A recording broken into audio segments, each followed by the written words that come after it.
வணக்கம் மாணவர்களே, எல்லோரும் எப்படி இருக்கீங்க? இப்போ இந்த வீடியோவில் என்ன பார்க்க போகிறோன்னா, 3ஆம் வகுப்பு டேம் 1க்கான மேக்ஸுக்கான ஆன்சர் தான் பார்க்க போகிறோம். இது இப்போ நியூ சிலபஸ் 2026 நமக்கு புது புக் சேஞ்ச் பண்ணியிருக்காங்க. ஸோ அதற்கான ஆன்சர்ஸ் தான்.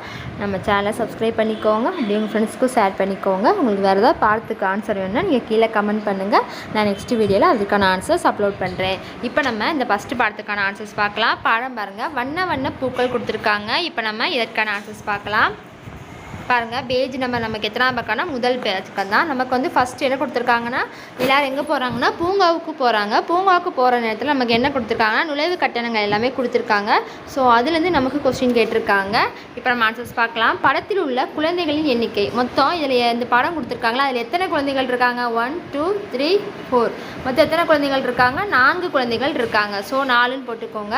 அடுத்து பெரியவர்களுக்கான நுழைவு கட்டணத்தில் டேஸ் 10கள் உள்ளன கேட்டிருக்காங்க. இப்போ பெரியவர்கள் நமக்கு எவ்வளோ காசு கொடுத்துருக்காங்க? 50 ரூபாய். ஆனால் நம்ம இங்கே 50ன்னு போடக்கூடாது. ஏன்னா நமக்கு என்ன கேட்டிருக்காங்க? எத்தனை 10கள் கேட்டிருக்காங்க. இப்போ நமக்கு நுழைவு கட்டணம் 50. இப்போ நம்ம என்ன செய்யணும்? இதோட இடமதிப்பு தெரியணும். 0வோட இடமதிப்பு என்ன? 5ஓட இடமதிப்பு என்ன? 0வோட இடமதிப்பு என்னது? 1கள். 5ஓட இடமதிப்பு என்னது? 10கள். ஸோ இப்போ நமக்கு என்ன எதோட ஆன்சர் கேட்டிருக்காங்க? 10களோட இடமதிப்பு கேட்டிருக்காங்க. 10கள் இடமதிப்பில் நமக்கு என்ன நம்பர் இருக்குது? 5. அப்படின்னா எத்தனை 10கள் இங்கே இருக்குது? 5 10கள் இருக்குது. ஸோ 5 10கள் போட்டுக்கோங்க. அடுத்து குழந்தைகளுக்கான நுழைவு கட்டணத்தில் டேஸ் 1கள் உள்ளன. குழந்தைகளுக்கான நுழைவு கட்டணம் எவ்வளோ? நமக்கு 15 ரூபாய். இப்போ இதில் நமக்கு என்ன கேட்டிருக்காங்க? எத்தனை 1கள் கேட்டிருக்காங்க. இது 1கள், இது 10கள்.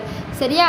ஸோ அப்போ 1களோட மதிப்பு எவ்வளோ? நமக்கு 5. ஸோ இங்கே நமக்கு ஆன்சர் என்னதுன்னா 5 தான். அடுத்து 4வது பாருங்கள், ஆசிரியர்களுக்கான நுழைவு கட்டணத்தில் டேஸ் 10கள் மற்றும் டேஸ் 10கள் மற்றும் டேஸ் 1கள் உள்ளன.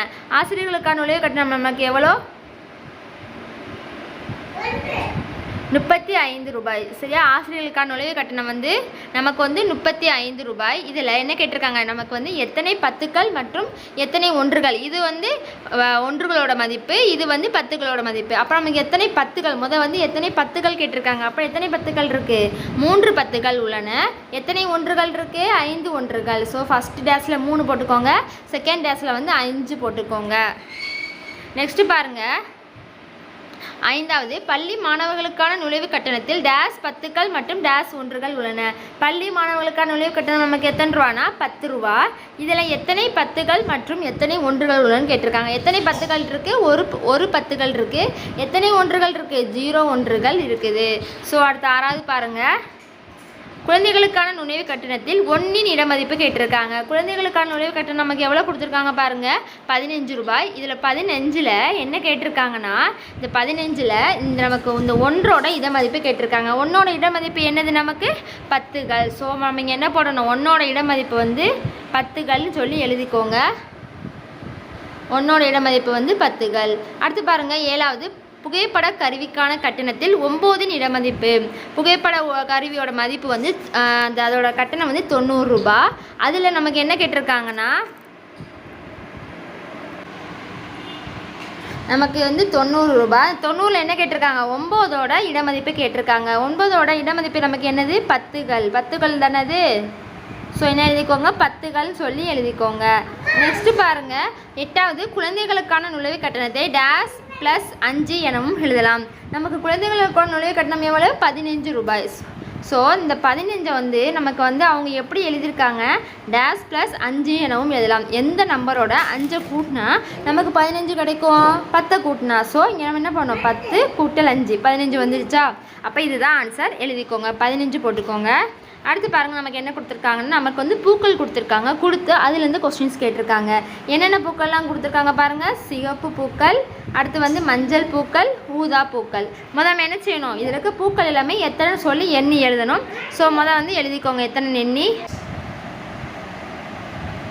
பாருங்கள், நமக்கு பூக்கள் நம்ம எண்ணியாச்சு. ஸோ நீங்கள் கரெக்டாக எண்ணி பார்த்துக்கோங்க. நமக்கு ரெட் பூ 26 இருக்குது, வயலட் கலர் 21 இருக்குது, எல்லோ கலர் 13 இருக்குது. இதை அப்படியே எழுதிக்கோங்க.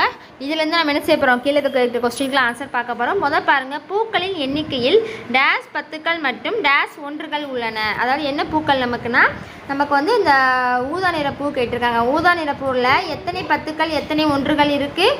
நமக்கு 2 10கள் 1 1கள் இருக்குது. அதை அப்படியே எழுதிக்கோங்க.